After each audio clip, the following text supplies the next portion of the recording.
Studio One is like this new platform that I've been doing for maybe like 6 months.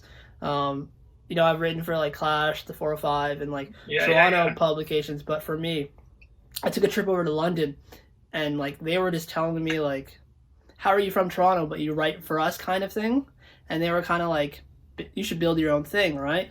And I was thinking about moving there too, but they like really got in my head about building my own thing. So for me, Studio One is kind of what I've always wanted the city to have, like international artists being interviewed and like local artists being highlighted, and just this all-encompassing, like all genres gonna be in the space kind of.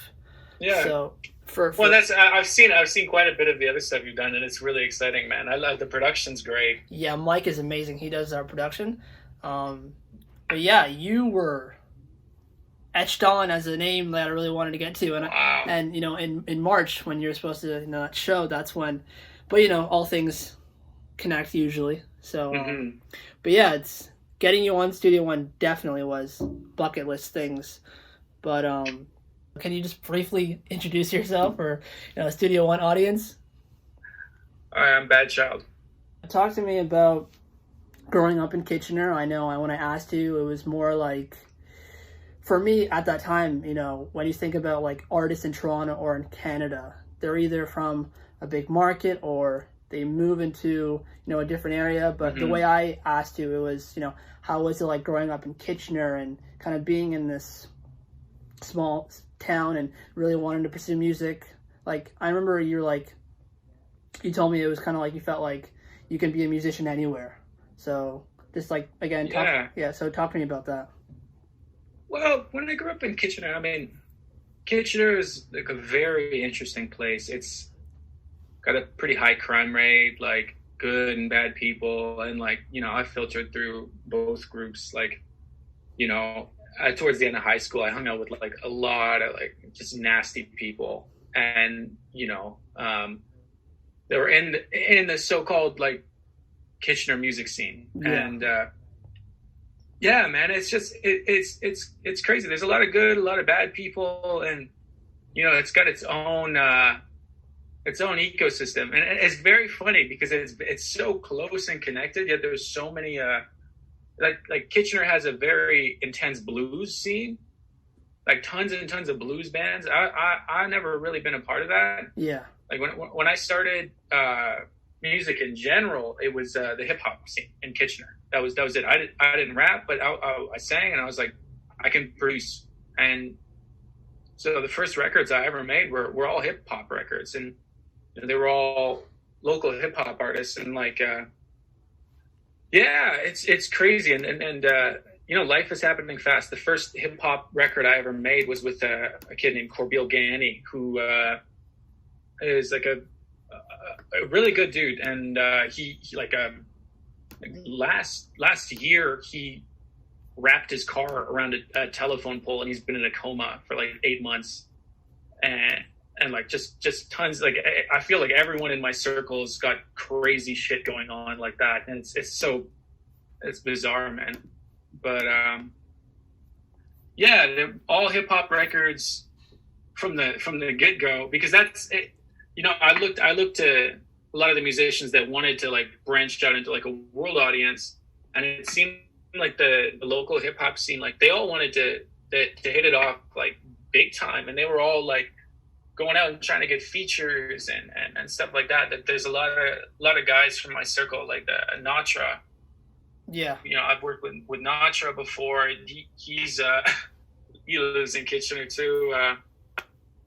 Just a lot of promising talent though from that town. It's very funny, like in my close group of friends, like all of them that were artists have gone on to do pretty exciting things. Like one of my good friends went on to be one of the creative directors for Brockhampton. Yeah. So I think my whole group of friends was like, it doesn't matter where you're from. Let's move outside. Let's always look for outside work. Let's be on forums. Let's be talking to people. And like, that's stuck with me. Yeah. So I think for me too, like growing up in Toronto, growing up in North York, for me, I've always felt like the internet has been my tool more so than the city that I'm from. So then it's allowed me to connect and do all those sorts of things. So growing up in Kitchener, there are the the positives and the negatives, but I think as in agreeing with you, you can literally, you can do it anywhere. It just depends on how you come about doing it. So one of the main things that we talked about early too is the idea of, even before music was the focal point, you really wanted to be like a photojournalist, and this idea of telling a story and wanting to tell a story and learning that idea. Not to touch upon the whole photojournalist aspect, but how has that helped you along this career path so far in learning that, like telling a story? Well, I think at the basis of all art, all expression is a story. And I mean, when you look at photojournalism, it's absolving yourself to tell the best story possible, out of situation, and also trying to tell the story as honestly as possible. Because, I think that's one of the misconceptions about like journalism in general is like, I think you need to understand who writes the story, who's a part of it. And because nothing can ever be completely like, this is a factual article. Yeah. Unless it's like, this man was in this room, yada yada. And but when it comes to emotional journalism, which I think is like, when you have a good writer, like yourself, like someone who's passionate about the work, it can create something powerful. And like, when I think about that and how it applies to music, I think of like, well, when I'm writing a song, what do I want to say? And I'll consider myself a journalist, because it's like most of the stuff I write about is, things I've amassed experience in life. And I try to tell my story honestly. And I try to tell the story of the people around me or the people that have been in my circle honestly. Yeah. So I think that's the biggest impact it's had. For sure. And the song that really turned me into a fan of yours, and which honestly I still consider like my favorite track of yours, your first song, Bad Child. Thanks, man. Yeah, man, like that, like still to this day, like that, incredible. So talk to me about that song in particular, just because it's self-titled as well. Your name is Bad Child as an artist. That for me was my introduction to you. In terms of that single, and with now having a release sign up, what I will talk about, and more songs, how does that song make you feel now, given everything that's happened? Because to me that's like a special record. But for you, I would like to know how that is.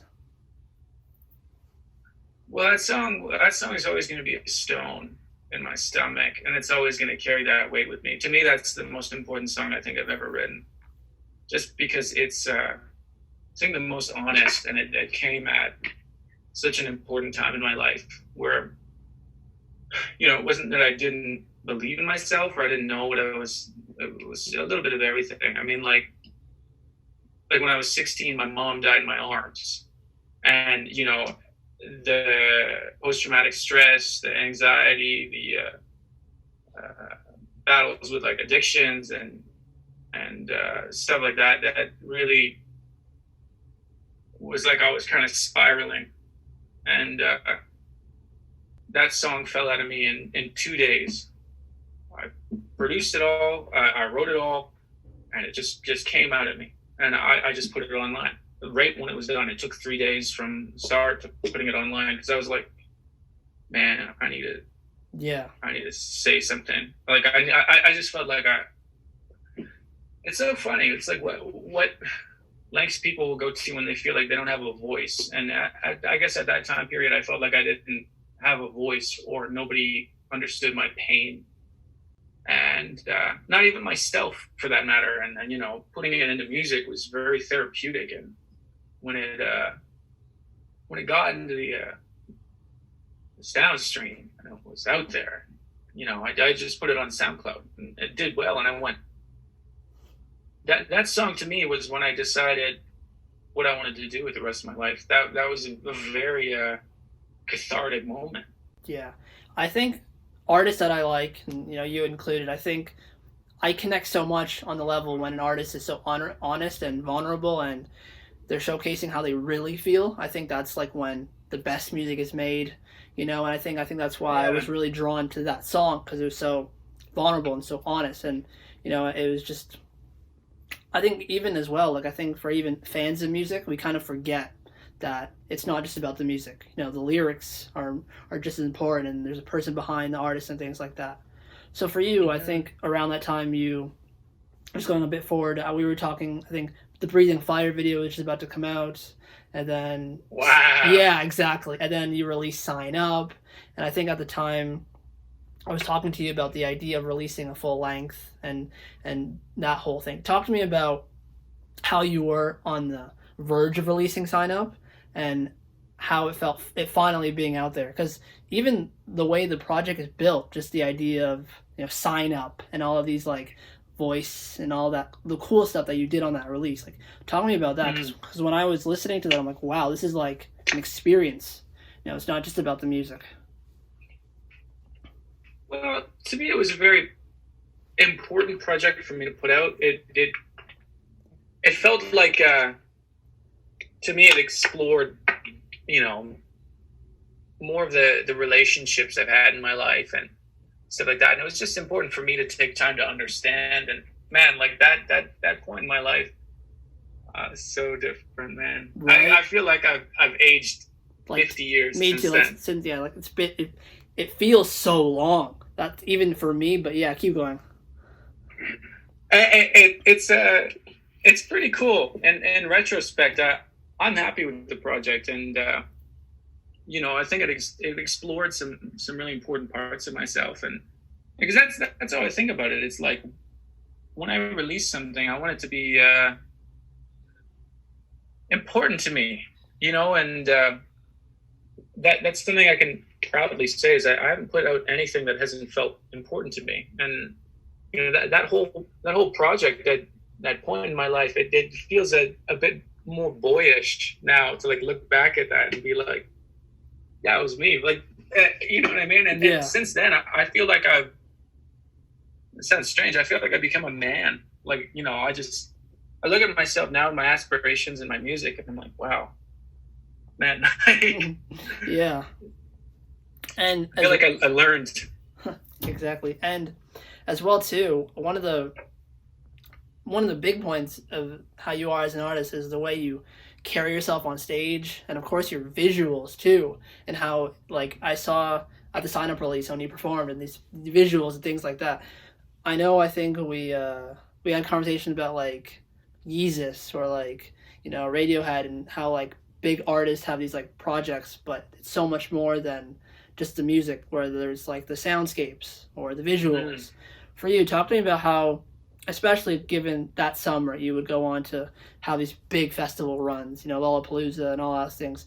Talk to me about how important for you as an artist visuals are, but also the performing aspect as well.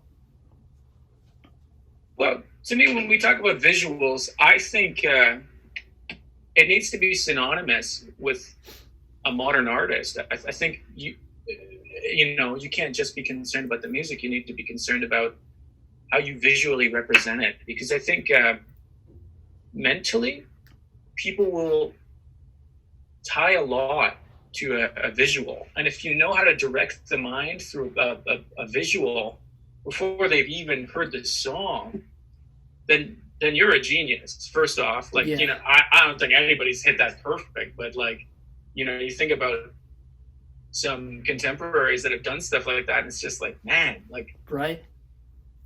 And for me as well, it's like the visual landscape of the project I'm working on is just, I'm really trying to make sure it's as honest to myself as possible, and that, like, a lot of people will develop a visual box they won't go outside of, but I want to take the box apart, and I want all of my music videos to be their own experience, their own landscape. And it's because to me, it's like, as an artist, I feel like the type of music I make and the type of visual art I make, I don't want to ever box it in. I want it to breathe and move from place to place and advance and evolve. Like you look at David Bowie's career, and then he started off a little bit boxier, and then he just started doing anything he wanted to.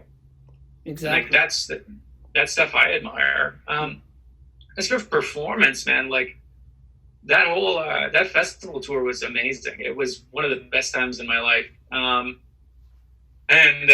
yeah, it was really exciting because people really resonated when we did Lollapalooza. We had it must have been 10,000 or more people, and a lot of them knew the words. Oh, that's and it blew my mind because you get these local shows, or you headline your own tour and whatnot, and everyone that comes to these shows, they'll know the words. Yeah. But when you get into a festival setting, you're just kind of like, am I on after a big act, or what's the scenario? And when we played there, it was interesting. We played right after Jaden Smith and Harry Hudson, and like me and Jaden have a few connections just through mutuals, and yeah. So he's chilling, and I'm like, yo, that's good, man. So we started talking, and because like we were just setting the stage up and stuff, and I was like, yo, we're gonna play right now if you want to chill. And so he chilled out the whole show. Yeah. While we were playing. I was like, what the fuck? It was just yeah. It's cool, but it's also like learning not to get distracted by that stuff, because like as more cool experiences start happening, it's just like, man, like everyone's a person, and like it's just like you should just be happy to be there. It's exciting. Yeah, I think when I like saw like the list of like all the shows that you were doing and things like that, for me it's like on the outside looking in, I'm like, as like a city, as like a country, to see an artist performing at those big shows, it kind of gives like the spotlight to other artists in the city, like it's possible, someone else is doing it, like that's inspirational. And I think even for you, I think you had a piece of news in the Kitchener News, I think, like being highlighted. It's moments like that I'm just like, that's so amazing, But on that note too, just going back to sign up, I guess, how was it like? How has it been like performing these songs? I know you don't have like a big catalog yet, so I know it must have been like just the idea of just performing these songs, and not to get to it now, but the couple of songs that you've just released, like talk to me about that. Mm-hmm. Well, it's funny. We talked about catalog, and to me, it's more of a timing thing. My back catalog is huge. It's hundreds of songs. The vault. Yeah, my vault, and like ready to go. And to me, like the most important thing is like time and place. When is the audience ready for something like this? When because you want to build naturally. And like my thing too is like, if I release like 2 LPs, because I have enough work that I could proudly release, I think maybe 3 albums that I'm happy with. But that being said, if I'm rolling like that and I'm dropping 3 albums, people are gonna be like, yo, that's like way too much music. That's way too much stuff to understand at once. And as for playing them, it's so funny. I thought I would get bored of them. In all honesty, trash my own music. I thought I would be like, I'm saying that song every night. It's natural too. It's natural too. But yeah. But I find a second love for playing the songs live, because when we play with the band now, we've got like live instruments and stuff, and it's just like watching the audience respond differently every night, and like that's where I find the love for it. It's just the genuine excitement from the people that are responding to it. There's this euphoria, and there's like natural growth that the songs feel like way more alive. It's more than fun. Yeah. Now, moving forward, I know you released the 2 singles, the Candy, and talk to me about those 2 singles, and even the idea of being an artist and it being beyond the songs. How did it feel getting one of your songs on a movie soundtrack? Is that something that, as an artist, you've always wanted? Or I guess even the idea of like composing a film, or like beyond it, like do you see aspirations like that? And again, how did it feel having a song on the soundtrack? Remarkably natural. That's something I've always wanted. And that being said, like being among great company in the film. It's a very good film, and I think it's a really good home for that song. It's funny because from the days I started music, I always admired the Trent Reznors and Atticus Rosses, and even like Johnny Greenwood, like the artists who will disassociate from their own work to make a soundtrack, and that's something I've always been interested in. And I've done quite a few like indie films under pseudonyms, actually, and I've always loved making film scores, and it's one of those things like I practice kind of in secrecy, and because to me it's like I want to practice as much as I can in secrecy, like get a bunch of cool projects under my belt without my real name on it. And when I'm ready and when the right project arises, it'll be like, okay, I'm going to score this movie. And it's like the process I'm in right now is looking at some good movies to score. So that's something that's definitely on the docket. Yeah, I had a feeling like that you were that way too. Because even for me, like when it comes to like films, like the Social Network soundtrack or like Blade Runner, like I love like scores, things like that. And I had a feeling you did too. Because like you can just as you were saying, like scores. Yeah, it's just you talk about Blade Runner, like the lush cinematic synth pads. Like to me, the soundtrack is the second most important part of a film, and it's just like the idea of subconsciously directing the audience and how they should feel emotionally. It's just that excites me so much. And like even the second film, Blade Runner, with Hans Zimmer. Hans Zimmer's a genius too. Yeah. Just like it's ridiculous. Like and I had a feeling too. And even like becoming a fan of you, like as a fan of, and the way you as an artist, it's very clear to see artists that like care about certain things, like the details. And I know for you, like definitely care about the details. As an artist, do you feel that it's difficult to like hone that and really care and take your time to release in today's, I guess, music industry? Because for artists that care, like a Lorde or like an Adele and like any artist, but just throwing those out there that take their time and they don't rush releases. Like you said, you have 3 bodies of work that you can just release. Is it hard for you to hone that in, or for you is it something like you've had early on in your career, like I care about what I'm doing, I believe in what I'm doing, I have people around me that care? So talk to me how that is from your perspective.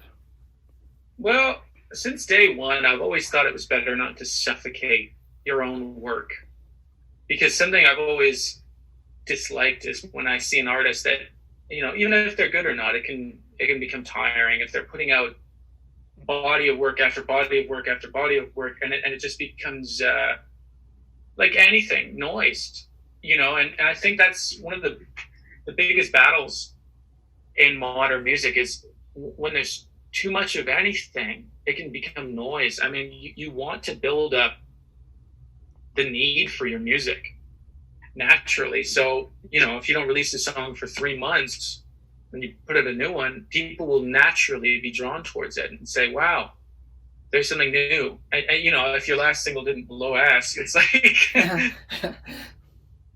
people will naturally be drawn to these things. I don't know. And it's more about a saturation thing to me. It's like, you need to pick the moments where you saturate.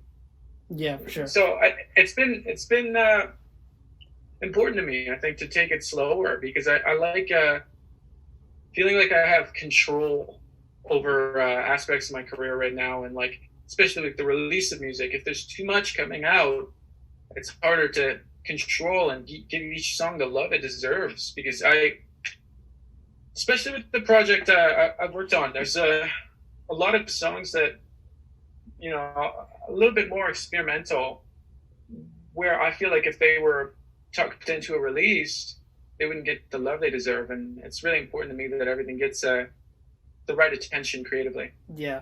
And I think going back to earlier in your career with the idea of telling a story, I think for artists that take their time and they, release records when on their own time and they care about the project, I think for us as fans, we we believe in them more because we believe in the story.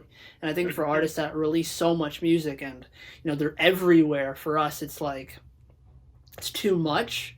And the story becomes like, you kind of forget why you're a fan. It's just way too much. And I think I'm always drawn to the artists that their story has stayed the same. They've you know, they've been who they are from the beginning, and we see the progression. You know, their discography gets bigger, and I think for you, you see that the same way too. So currently, you released this beautiful cover of Bill Withers. Talk to me about why you decided that song in particular was the one that you wanted to cover.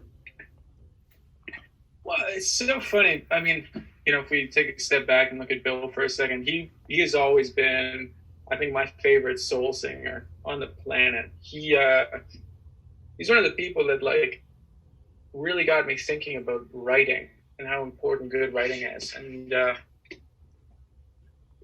you know, you listen to his body of work. He's got a good song called Harlem, and he just talks about growing up in Harlem, and makes you feel like you're there.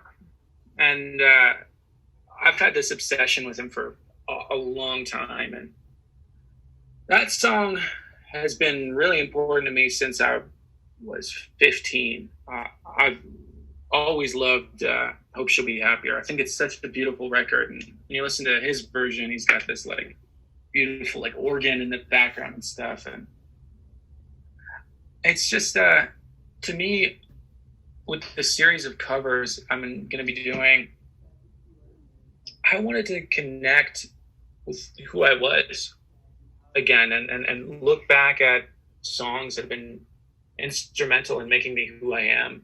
And it's been sort of a monumental task for me, because, you know, I'm taking pretty much my favorite music of all time and I'm trying to make it my own, which, you know, like, so much of this music demands such a high respect, especially for me. I look at some of the songs I'm trying to cover, and I'm like, oh, fuck. Like, you know, I can't fuck this one up. This is like my favorite song. Especially like the next song I'm doing, you know, it's just, they're all very, very close to me. And that song's a big part of my heart and where I come from and who I am. Yeah. And as well with, you know, with Lean on Me and the rendition you did with all the other Canadians, talk to me about how that was like, you know, because that must have been an amazing thing to do as well. Well, Artist Can reached out to me and asked me if I wanted to be a part of it, and it was really flattering. And, you know, for two reasons. I've always loved that song. That's another song that's always had a humongous piece of my heart. Yeah. Through the way I grew up, and you know, you got the Bill Withers double whammy, which is always good. But that was an excellent experience. It was very very different, but it also shows you how resilient, you know, people are, and especially during all of this stuff. Like, we all did it remotely. You know, all of the artists recorded their vocal and sent it, you know, via internet, their own home studios and everything. And it's just like, it's exciting to see that the industry can still work, you know, and we can still be pushing stuff this way. Yeah, for sure. And of course, usually, like, it's been so weird. I just like all these interviews that I've been doing recently, because like I usually, I mean, not even usually, I always end it with like, the rest of the year, like, how's it going, you know, shows, you know, new music and things like that. But, you know, with COVID-19, I have to like dial that back and really, you know, think of kind of a new way of saying it. But for you, like, again, I know we talked about it earlier, but like, how have you been, like, you know, like, at home making music, just in general, you know, especially with all the things you've done recently, you know, have you had the time to like reflect, like, wow, like, all of these things are happening, this is, you know, this is what I worked so hard for and things like that? Or are you, again, just like on to the next kind of thing? Well, I mean, it's been a good period to reflect, especially emotionally, about what I want out of my career and my life, because I think that's It's a very important thing. Like, I mean, you can have a successful artist with good music and they still won't know what they want. And I think that'll lead to some unhappiness.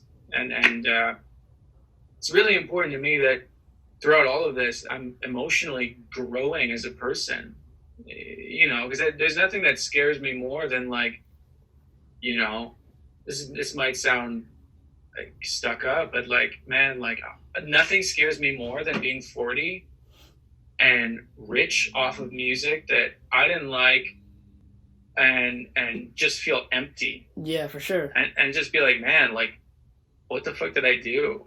You want it to matter. Yeah, it's way more important to me that what I do matters, because, like, you know, that's the funny thing. Like, this stuff matters so much to me. Like, my music is like, when I spend time on it, it's the most important thing to the world. Like, to me, I'm like, wow, like, this is important. These are ideas that, like, I want to talk to people about, and, you know, conversations that I want to explore. That's like, to me, I've had enough time to unwind mentally and, like, refocus that energy I had on my career. And I've worked on a lot of music. The last couple weeks, I've made like 5 or 6 songs that I'm just taking my time with them too. You know, I don't feel so obligated to present them to anybody. It's just like, this is a natural process, and when it gets there, it gets there. And especially, like, looking forward this year, I'm going to be putting out a lot of music because I think it's a perfect time for it. You know, and the other thing too is, like, I don't think it's the perfect time for a love song right now either. The music I've written has been very emotional and angry, and you know, they're some of the hardest records I've ever made, and they're all going to be coming out very soon. So it's exciting. Yeah, for sure. Again, man, you know, I'm a fan of your music, like 100%, but more a fan of who you are as a person. I think, you know, the music that you're making really showcases that you really care about this. So getting you on the space has been, like, amazing. You know, an amazing conversation. I appreciate it, man. All right, man. Keep doing what you're doing, man. Like, honestly, I know in this era of music, it's hard to push away the noise of, like, you gotta release. But I tell artists all the time, even for myself, like, you can take your time with what you're doing, and that matters more. So keep doing what you're doing. Always have a fan in me here, and, you know, enjoy the rest of your day, man, and stay safe out here. I appreciate it so much, Jibril. You have a good day, okay? You too, man. Always nice talking to you. All right, easy, boss. Later.